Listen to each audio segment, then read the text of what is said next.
folks, it's Gavin Ashton back with another cybersecurity sketch. Today I'm going to cover a little bit about the HAFNIUM attack, which in cybersecurity terms is kind of prehistoric by this point.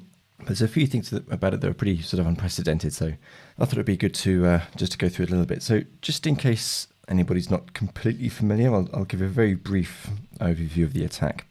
So the attack has been attributed to a group called HAFNIUM, and I'm going to represent them here with the old skull and crossbones.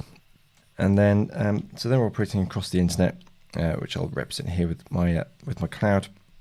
And in this case, we're targeting Exchange. So Exchange, you've got a web access there. So in essence, there's 4 vulnerabilities that were strung together for this attack. So the first one was the key that let them in over the internet. So if Exchange is accepting unprotected connections across the internet, that's where we're getting in there. And then there's 3 other vulnerabilities within Exchange itself. Now, what the attack initially allows you to do is to perform reconnaissance and access data within Exchange. So the most obvious thing is accessing mailboxes. So, there's value in that. People exchange information across email, and that's got obvious value for people looking to compromise organizations.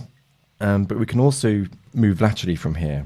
So, the first obvious thing is you've got Active Directory, and from Active Directory you can get into things like infrastructure. That's my infrastructure sign there. It's a server. And from infrastructure, you're then into things like databases, file shares, and so on. So the data.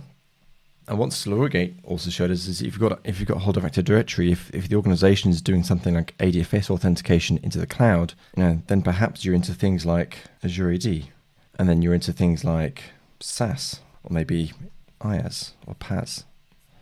And then all of those things, again, data.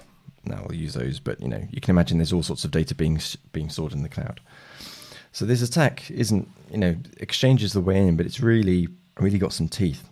And what made this interesting, or at least what grabbed the headlines, was that, if you imagine the amount of organizations across the world that are using Exchange, it started as a trickle. So in December, I think, was the first sort of case of, somebody noticed something strange happening on an Exchange server somewhere. And then in, I think it was January, there was a couple more sort of got flagged.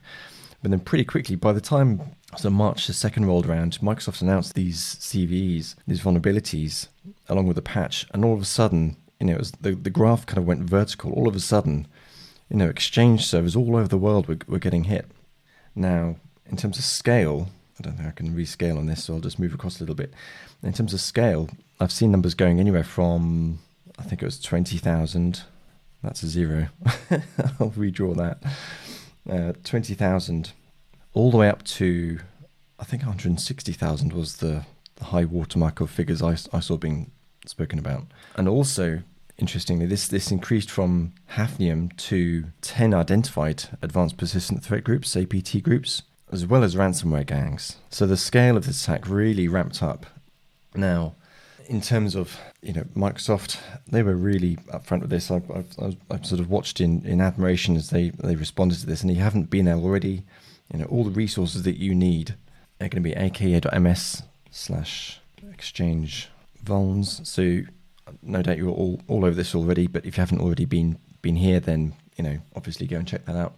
But the things that I take away from this, Exchange is one of these old bastions of what I call, heavy lifting on-premises architecture. You've got your Exchange service, and that needs people, process, technology, okay? So people, process, and tech, in order to facilitate things like, maintenance, things like backup recovery. What else would you do in there? So security, you've got to secure the thing. Change, all these elements of the service. You've got to manage incidents, requests, I can't spell today, patching, obviously, upgrades. There's all kinds of things that you've got to keep on top with Exchange. So there's all these things, and I'm a cloud advocate, so I'm going to be one of these people that says, well, obviously, move to Office 365.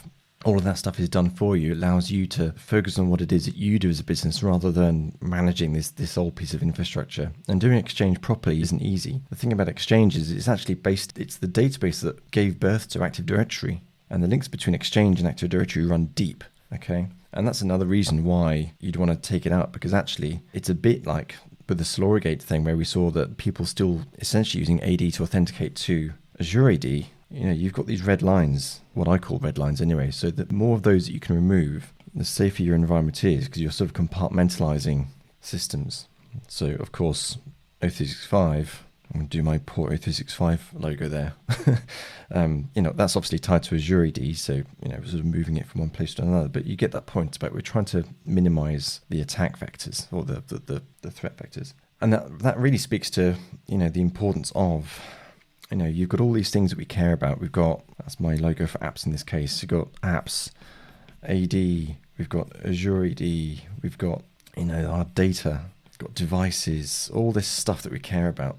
So we need people that are aware of all the tools, techniques, and procedures, or TTPs, the things that people can use to compromise these systems, all right? And you need people who are out there looking for all those indicators of compromise. Have these systems been compromised? Are we seeing lateral traversal happen? Are we trying to, access data? Those indicators of compromise.